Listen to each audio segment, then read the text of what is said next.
यह अभय मुद्रा है। इसमें कॉन्फिडेंस, स्ट्रेंथ, निडरता कहां से आती है? हुनर से आती है, इस अंगूठे से आती है। ये लोग इसके खिलाफ हैं। जैसे द्रोणाचार्य जी ने एकलव्य का अंगूठा काटा, वैसे ही आप पूरे देश का अंगूठा काटने में लगे हुए हो। आप जैसे ही एकलव्य का, जैसे द्रोणाचार्य जी ने एकलव्य का अंगूठा काटा, वैसे ही आप हिंदुस्तान के युवाओं का,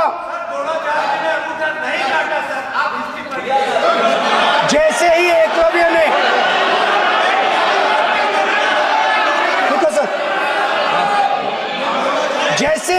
जैसे एकलव्य का अंगूठा काटा गया, वैसे ही आप हिंदुस्तान के युवाओं का, सबका अंगूठा काटते हो। जब आप अदानी जी को धारावी देते हो, तो आप धारावी के जो एंटरप्रेन्योर्स हैं, जो स्मॉल एंड मीडियम बिजनेसेस हैं, उनका आप अंगूठा काटते हो।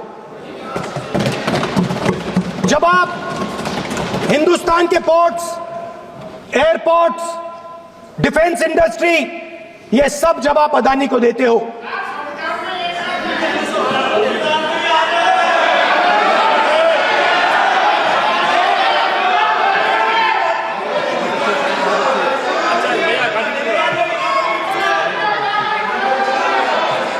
हिंदुस्तान के सारे जो फेयर प्ले बिजनेसेस हैं, जो ईमानदारी से काम करते हैं, आप उन सब का अंगूठा काटते हो जब आप अदानी की मदद करते हो। कॉन्स्टिट्यूशन में लैटरल एंट्री कर आप हिंदुस्तान के युवाओं का, पिछड़ों का, गरीबों का अंगूठा काटते हो।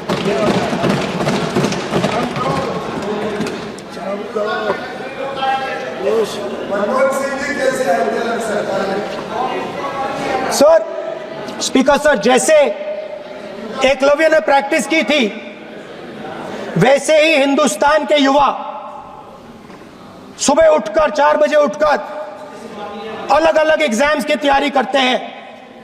आपने देखा होगा, पहले हजारों युवा सुबह उठकर रनिंग करते थे, वेट ट्रेनिंग करते थे आर्मी में जाने के लिए। जब आपने अग्निवीर लागू किया, तो आपने उन युवाओं की उंगली काटी।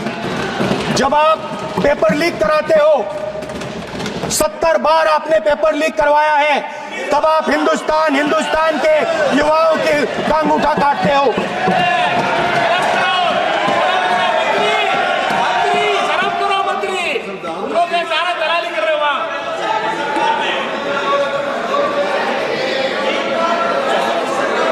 आज बाहर, दिल्ली के बाहर, आपने किसानों पर टीयर गैस चलाया है, आपने किसानों पर लाठीचार्ज किया है। किसान आपसे एमएसपी मांगते हैं, सही दाम मांगते हैं, मगर आप अदानी को फायदा पहुंचाते हो, अंबानी को फायदा पहुंचाते हो और किसान का अंगूठा काटने का काम करते हो। हाथरस में 4 साल पहले एक लड़की का बलात्कार होता है। गैंग रेप होता है। 3-4 लोग गैंग रेप करते हैं। मैं 2-3 दिन पहले उस लड़की के परिवार के घर में गया।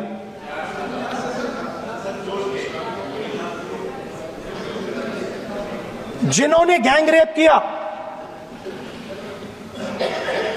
वो बाहर घूम रहे हैं और लड़की का परिवार अपने घर में बंद है। लड़की का परिवार बाहर नहीं जा सकता है। जो अपराधी हैं वो उनको रोज धमकाते हैं और वो बाहर घूमते हैं।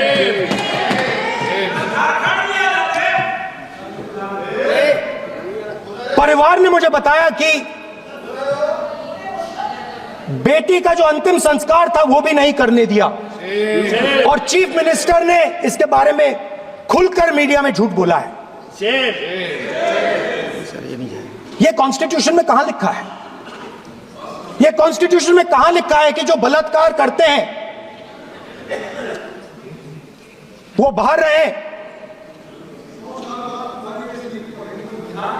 और जिसका रेप हुआ है, जिसके परिवार, उस परिवार को बंद कर दिया जाए? कहां लिखा है कॉन्स्टिट्यूशन में? ये आपकी किताब में लिखा हुआ है, मनुस्मृति में लिखा है, मगर कॉन्स्टिट्यूशन में नहीं लिखा। और अगर आप कहते हो कि यूपी में आपका राज है, और वहां पे कॉन्स्टिट्यूशन नहीं लागू होता है, वहां पे मनुस्मृति लागू हो रही है।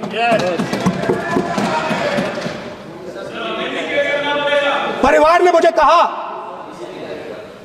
ने मुझे कहा कि यूपी की सरकार ने उन्हें वायदा किया था, कहा था कि हम आपका रिलोकेशन करेंगे, आपको कहीं और रहने की जमीन देंगे। आज तक 4 साल हो गए हैं, आज तक उनका रिलोकेशन नहीं किया गया है। और हर रोज उन्होंने मुझे फोटो दिखाई, वो बाहर निकलते हैं और जिन्होंने बलात्कार किया वो धमकाते हैं उनको। तो मैं इस हाउस में कहना चाहता हूं कि अंबेडकर जी के संविधान वाले लोग, इंडिया गठबंधन वाले लोग, हम सब मिलकर उस परिवार का रिलोकेशन हम करेंगे, अगर आप नहीं करोगे तो। और हिंदुस्तान के हर गरीब व्यक्ति को हम ये कहना चाहते हैं, आपकी रक्षा कॉन्स्टिट्यूशन करता है, और ये बीजेपी के लोग कॉन्स्टिट्यूशन पर 24 घंटा आक्रमण करते रहते हैं। कॉन्स्टिट्यूशन में लिखा है, prohibition of discrimination on grounds of religion, race, caste, sex और place of birth. The state shall not discriminate against any citizen on grounds only of religion, race, caste, sex, place of birth, or any of them. Some days back, youngsters from Sambal came to see me. Innocent people, they had done nothing. They were just, वो बस पास में थे, 5 लोगों को गोली मार के हत्या कर दी। ये कहां लिखा है कॉन्स्टिट्यूशन में?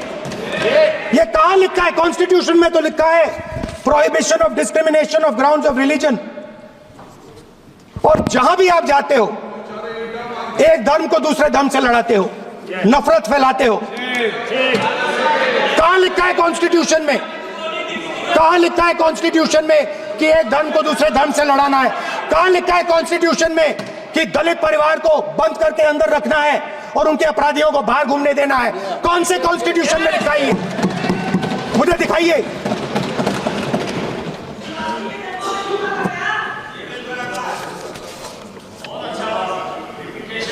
Speaker sir,